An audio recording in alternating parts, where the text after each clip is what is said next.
بسم الله الرحمن الرحيم. اللهم صل على سيدنا محمد وعلى آل سيدنا محمد وبارك وسلم. حضرت عمر رضی اللہ تعالی عنہ،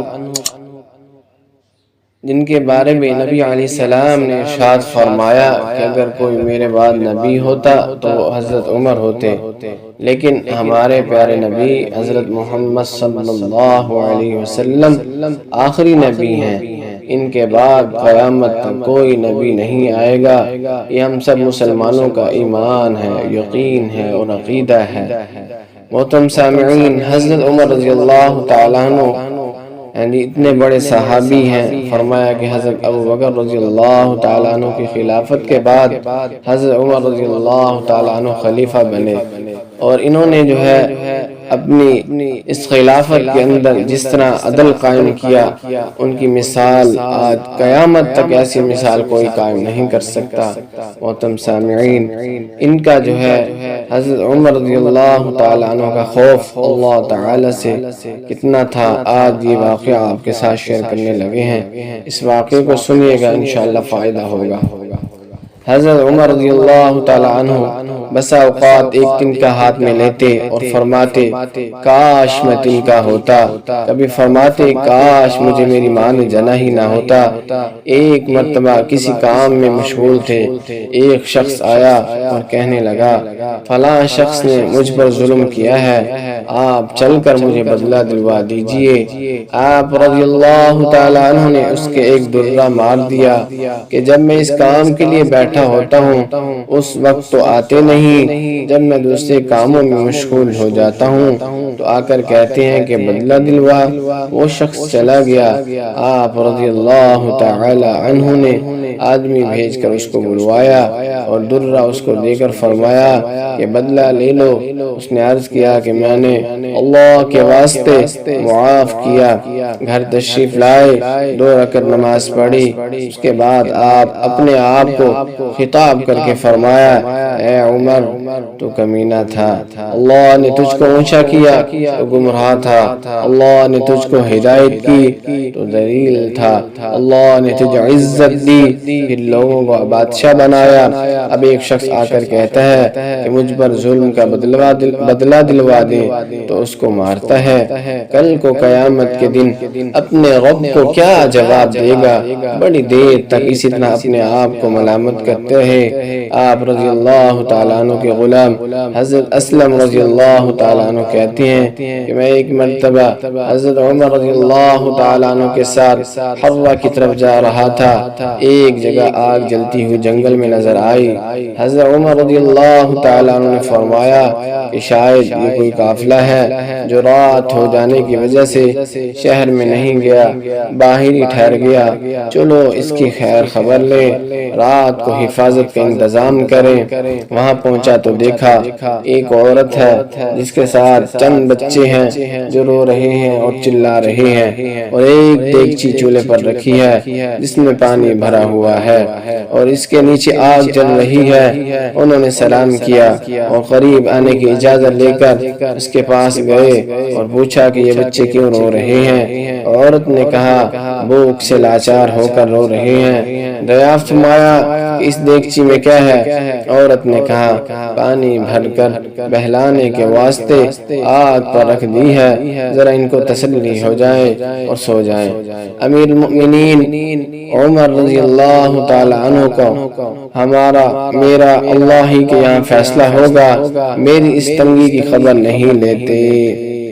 محترم سامعین، آج کے حکمران اور صحابہ کرام کے دور کے اندر جو لوگ آئے، اللہ اکبر کیسی حکمرانی کی۔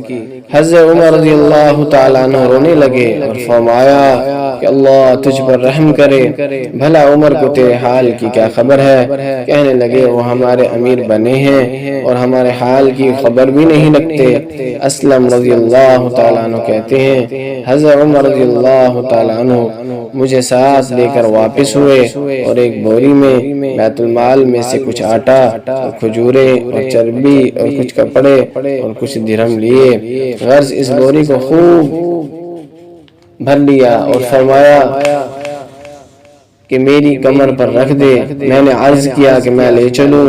آپ رضی اللہ تعالیٰ عنہ نے فرمایا نہیں، میری کمر پہ رکھ دے۔ 2-3 مرتبہ جب میں نے اصرار کیا تو فرمایا کہ قیامت میں بھی میرے بوجھ کو تو ہی اٹھائے گا، اس کو میں ہی اٹھاؤں گا، اس لیے کہ قیامت میں مجھے سے اس کا سوال ہوگا۔ میں نے مجبور ہو کر بوری کو آپ کی کمر پر رکھ دیا۔ اللہ اکبر! ایسے حکمران اللہ اکبر دنیا میں کہیں نہیں ملتے، نہ ہی قیامت تک آپ کو ایسے ملیں گے۔ اللہ اکبر!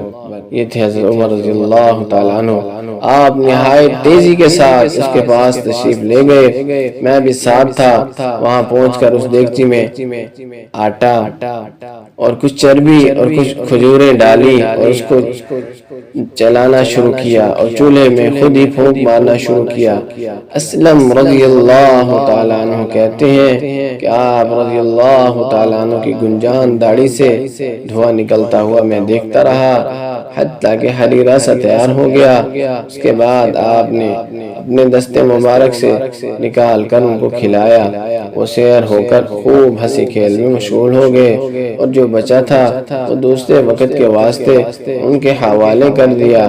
وہ عورت بہت خوش ہوئی اور کہنے لگی اللہ تعالی تمہیں جزائے خیر فرمائے کہ جب تم خلیفہ کے پاس خیر عطا فرمائے، تم تھے اس کے مستحق کے بجائے حضرت عمر رضی اللہ تعالیٰ عنہ کو تو تم ہی خلیفہ بنائے جاتے۔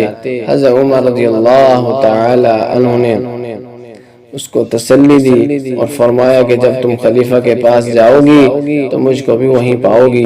حضرت عمر رضی اللہ تعالیٰ عنہ اس کے قریب ہی ذرا ہٹ کر زمین پر بیٹھ گئے اور تھوڑی دیر بعد بیٹھنے کے بعد چلے آئے اور فرمایا کہ میں اس لیے بیٹھا تھا کہ میں نے ان کو روتے ہوئے دیکھا تھا، میرا دل چاہا کہ تھوڑی دیر ان کو ہنستے ہوئے بھی دیکھوں۔ صبح کی نماز میں اکثر سورۃ کہف، طٰہٰ وغیرہ بڑی صورتیں پڑھتے اور روتے، کئی صفوں تک آواز جاتی۔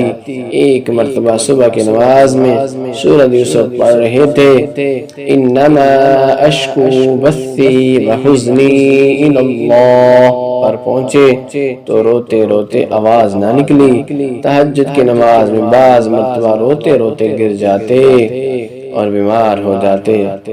یہ ہے اللہ کا خوف اس شخص کا جس کے نام سے بڑے بڑے نام مر بادشاہ ڈرتے تھے، کامتے تھے۔ آج بھی 1350 برس کے زمانے تک اس کا دبدبہ مانا ہوا ہے۔ آج کوئی بادشاہ نہیں، حاکم نہیں، کوئی معمولی سا امیر بھی اپنی رعایا کے ساتھ ایسا برتاؤ کرتا ہے نہیں۔ محترم سامعین، ایسا کوئی نہیں ہے آج کے دور میں، الا ماشاءاللہ چند لوگ ہیں جن کی وجہ سے آج دنیا کا نظام چل رہا ہے۔